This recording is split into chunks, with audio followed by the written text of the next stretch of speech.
Pseudo-chrétien, enseignement erroné de l'Église, et anomalie. Chrétien de nom. Une grande partie de cette humanité se nomme chrétienne, et le Maître vous dit, si vous étiez véritablement chrétien, vous auriez déjà vaincu le reste des hommes avec votre amour, votre humilité et votre paix.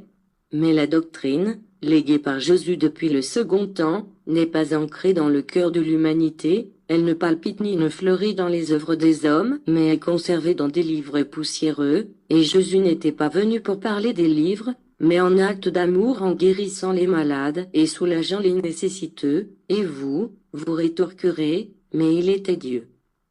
Faites donc montre de votre œuvre humaine.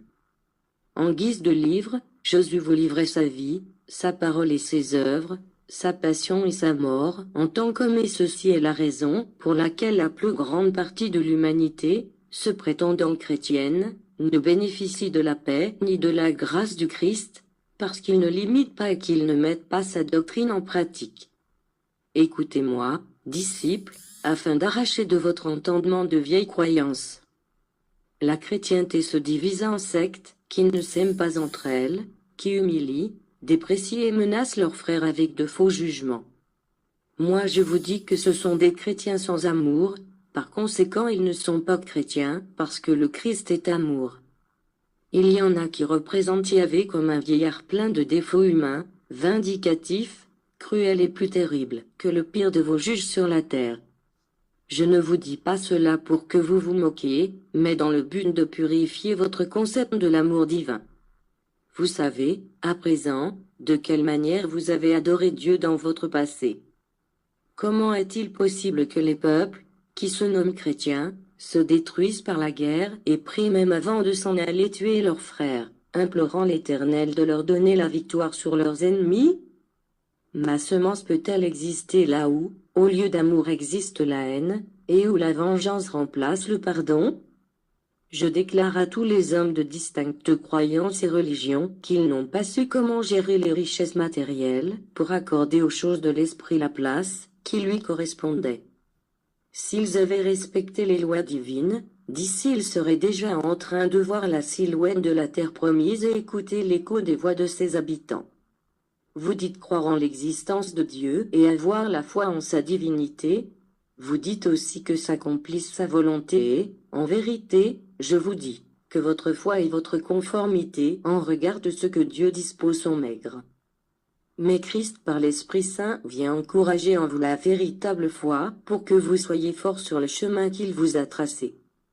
Aujourd'hui, il ne vient pas vous demander votre sang, ni que vous sacrifiez votre vie. Ce sont l'amour, la sincérité, la vérité et le désintérêt qu'il vous demande. C'est de cette manière qu'il vous endoctrine et vous enseigne en préparant, avec ses principes, les disciples de sa divinité en ce troisième temps, parce qu'il vous sait observer avec indifférence l'évolution du monde, et vous ne savez pénétrer le cœur de l'humanité, là où il existe tant de misère et de douleur. Il existe une grande inégalité, puisqu'il y a des hommes auxquels seul manque la couronne pour qu'ils se nomment rois, et je vois des sujets qui sont de véritables esclaves. C'est à partir de là que la lutte s'est initiée.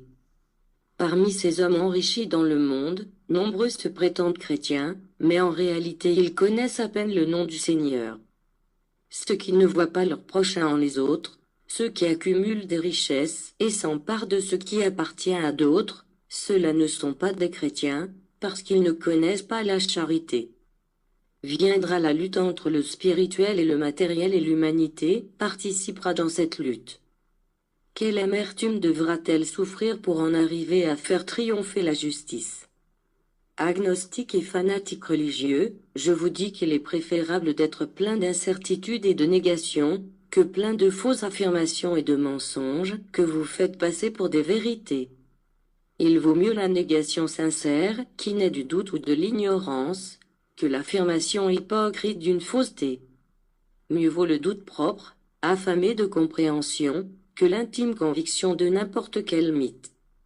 L'incertitude désespérée, qui à grands cris réclame la lumière, est préférable à la rigidité fanatique ou idolâtre. À l'heure actuelle, partout abondent les incroyants, les méfiants et les amers.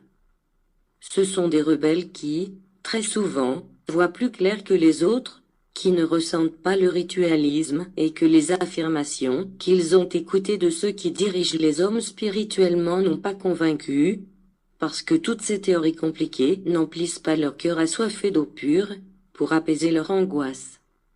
Ceux que vous considérez rebelles, font souvent preuve, dans leurs questions, d'une plus grande lumière que ceux qui, se considérant sages ou grands, y répondent.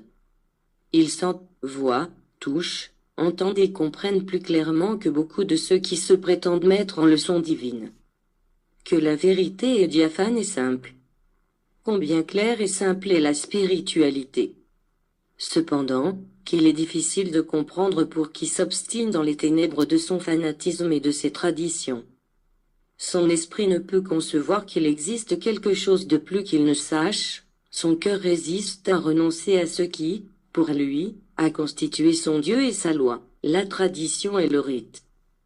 Croyez-vous que Jésus déteste ceux qui s'entêtent à ne pas voir sa vérité? Non, mes enfants, ma charité est infinie, et c'est précisément cela que je cherche pour les aider à sortir de leur captivité, afin qu'ils s'extasient en contemplant la lumière. Je leur réserve les épreuves nécessaires pour leur réveil à la foi. Il ne s'agira pas d'épreuves hors de leur portée, mais de leçons sagement adaptées à chaque esprit, chaque vie et chaque homme. De là même, de ces cerveaux obscurs, de ces cœurs malades de fanatisme religieux et d'ignorance, vous verrez surgir les grands et fervents soldats de la vérité, parce que lorsqu'ils se libéreront de leurs chaînes, de leurs ténèbres pour voir la lumière, ils ne pourront contenir leur joie et clameront bien haut que je suis revenu pour sauver le monde, en l'élevant au véritable royaume par l'entremise de l'échelle de la spiritualité. Dieu vous bénisse.